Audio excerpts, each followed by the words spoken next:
रेत के समंदर में एक ऐसी इमारत उभरी जिसने वक्त को मात दे दी। ये सिर्फ पत्थरों का ढेर नहीं, बल्कि इंसान के अज़्म, ईमान और अक्ल का सबसे बड़ा सबूत है। एहराम मिस्र। एहराम मिस्र, पिरामिड्स ऑफ इजिप्ट, दुनिया के सबसे बड़े और प्रासरार अजायबात में से एक हैं। हजारों साल पहले जब रेगिस्तानों में रेत उड़ती थी और नील दरिया अपनी रवानी से जमीन को जिंदगी देता था, तब मिस्र के फिरौनों ने आसमान को छूने वाली इमारतें तामीर करने का फैसला किया। एहराम मिस्र के बादशाहों यानी फिरौनों ने बनवाए।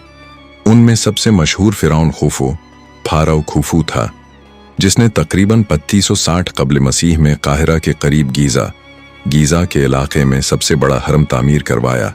इस अजीम हरम को बनाने में तकरीबन 23 लाख पत्थर इस्तेमाल हुए, जिनमें से हर एक का वजन 2 से 15 टन के दरमियान था।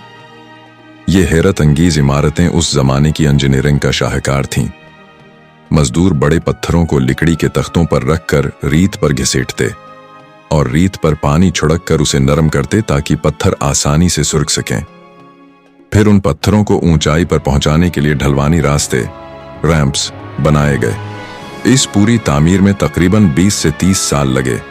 फिरौनों का अकीदा था कि मौत के बाद भी एक नई जिंदगी शुरू होती है, इसलिए वो एहराम को अपनी कब्रों, टूम्स के तौर पर बनवाते थे।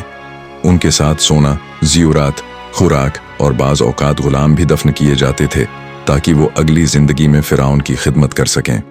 आज हजारों साल बाद भी ये एहराम मिस्र के आसमान के नीचे उसी शान से खड़े हैं। जदीद साइंसदान और इंजीनियर आज तक हैरान हैं कि 4000 साल पहले बगैर मशीनों के इतनी दरस्त पैमाइश और इतनी मजबूत इमारत कैसे बनी। ये वाहिद कदीम उजौबा, एंशंट वंडर है जो आज भी तकरीबन वैसा ही मौजूद है जैसा उस वक्त था। वक्त के हर तूफान के बावजूद अब्दी अजमत की अलामत